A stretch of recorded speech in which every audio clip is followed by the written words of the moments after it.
What's interesting is that when the ICC and you applied for and issued arrest warrants for Vladimir Putin back in 2023, they were met with lots of praise from the US, including from US Senator Lindsey Graham, who called it, quote, action of an international evidence-based body that will stand the test of history.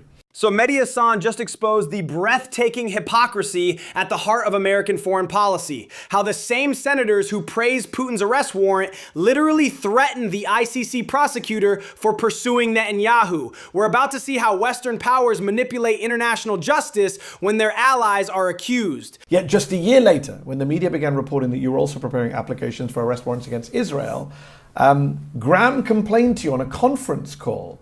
And 12 other Republican senators threatened you in a letter, writing, target Israel and we will target you. Graham's complete 180 reveals everything about how American imperial interests work. Putin commits war crimes, he's the enemy, so justice matters. Netanyahu commits identical crimes, he's our ally, so suddenly the entire international legal system becomes illegitimate. This isn't justice, it's weaponized law. Late last year, it was revealed that before you made the request for the Israeli arrest warrants, you had a call with a UK government official who threatened to defund the International Criminal Court and leave the Rome Statute, this is the UK, not the US, if you moved forward with the Israeli arrest warrants.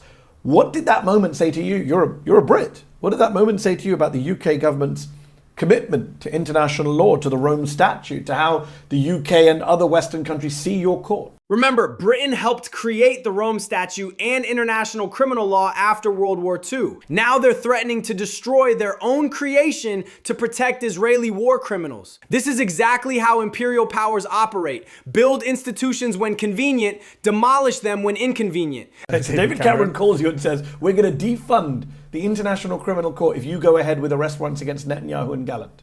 Cameron's threat sounds like something from The Sopranos. Nice international court you got there. Shame if something happened to it. This from the country that lectures the world about democracy and rule of law. The mask completely slipped here. Just on this note of Africa and the court, is it true that US Senator Lindsey Graham said to you on a conference call on May the 1st, 2024, quote, this court, the ICC, is for Africans?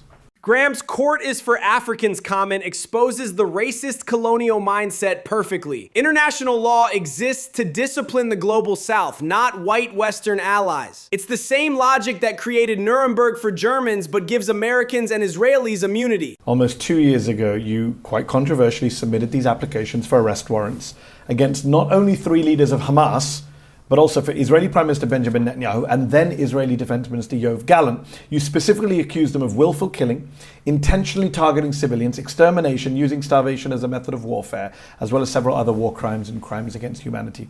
Extermination is literally one step below genocide. It means systematically killing a group. Using starvation as warfare violates the Geneva Conventions and targets entire civilian populations. These aren't minor infractions. They're among the gravest crimes in international law. They point to Israel's complete siege of Gaza from October the 8th, the multiple strikes on apartment buildings and refugee camps in October of 2023 when you said you went out there, the genocidal rhetoric from Israeli officials from day one, we are fighting human animals, etc.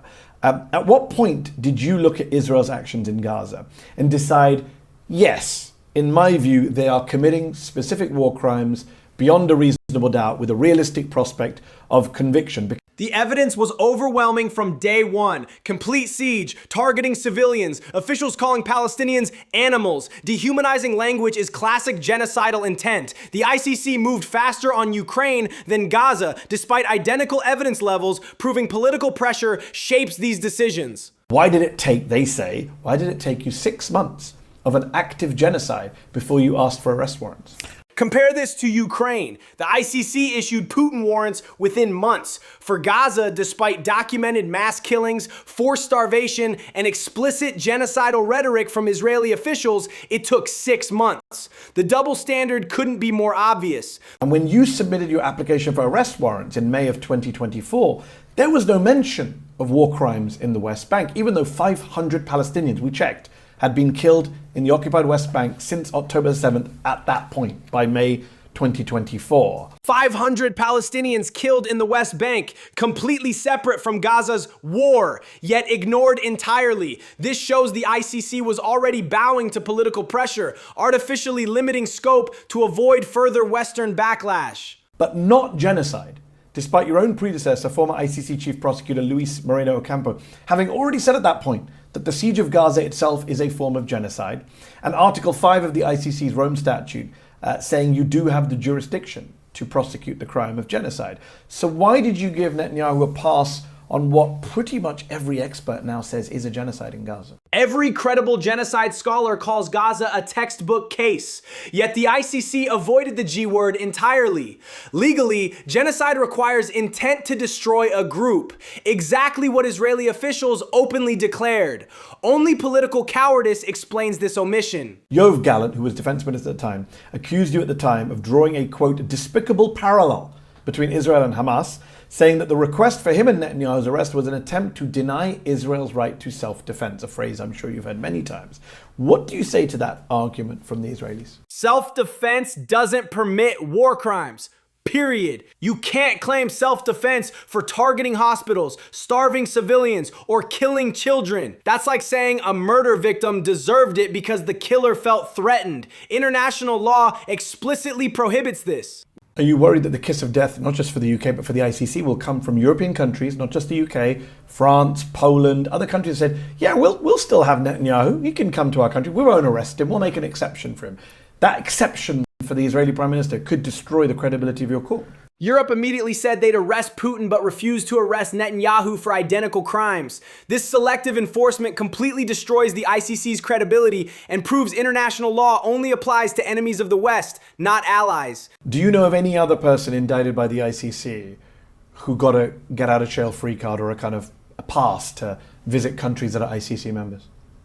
Except for Benjamin Netanyahu. This is the smoking gun. Netanyahu gets special treatment no other ICC indictee has ever received. Not African leaders, not Putin, nobody. It's explicit proof that Western imperial hierarchy trumps international justice every single time. In fact, in 2016, when you were defending now Kenyan President William Ruto, after the ICC accused him of orchestrating ethnic violence, you yourself suggested that the ICC case was politically motivated.